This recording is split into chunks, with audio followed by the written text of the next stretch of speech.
அங்கே லட்சுமி ஸ்கூல் கேட்டில் போய் நிற்கிறோம் சீட் வாங்குறதுக்கு. இங்கே இருக்க டீச்சர்ஸ்லாம் தெரியும், லட்சுமி சார் படிக்கிறவங்க வந்து எல்லாருக்கும் கொடுக்க மாட்டாங்க. மார்க் தான் கொடுப்பாங்க. இப்போ உங்களுக்கு வந்து என்ன குரூப் வேணும்னு கேட்டு கொடுத்தாங்க. அப்போ இப்போ உங்களுக்கு உயர்கல்வி படிக்கிறதே கொஞ்சம் எளிமையாயிடுச்சு. அங்கே போய் படிக்கும்போது, நம்ம வெளியூரில் போய் படிக்கும்போது ரொம்ப டாப்பர்ஸோடு நம்ம போட்டி போட முடியும். அப்படி படிக்கலாம். நம்ம ப்ளஸ் டூவில் இந்த மாதிரி ஒரு டிசம்பர் வரைக்கும் நாலாம் மார்க் ரொம்ப கம்மி, 250, 800 அந்த ரேஞ்சில் தான் இருக்கேன். அப்புறம் 1000 மார்க் வாங்கினேன்னா ஒன்றும் செய்ய முடியாது. அப்போ என்ன 1000 மார்க் வர்றதுக்கு என்ன வழி, என்னென்ன பாடமே கேட்போம். அந்த டீச்சர்ஸ்கிட்ட போய் ஆப்படிக்கு மேலே எனக்கு முக்கியமான கொஸ்டின்லாம் கொடுங்க, நான் டெய்லி எழுதி கொடுப்பேன் அப்படின்னு சொல்லி ஃபிசிக்ஸ் டீச்சர்ஸையும் கெமிஸ்ட்ரி டீச்சர்ஸையும் நான் பர்சனலாக போய் டெய்லி 20 கொஸ்டின் வாங்குவேன். எழுதி அவங்க கொடுப்பேன்.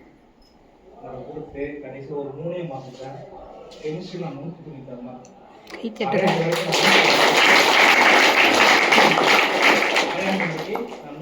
தாண்டதே கிடையாது.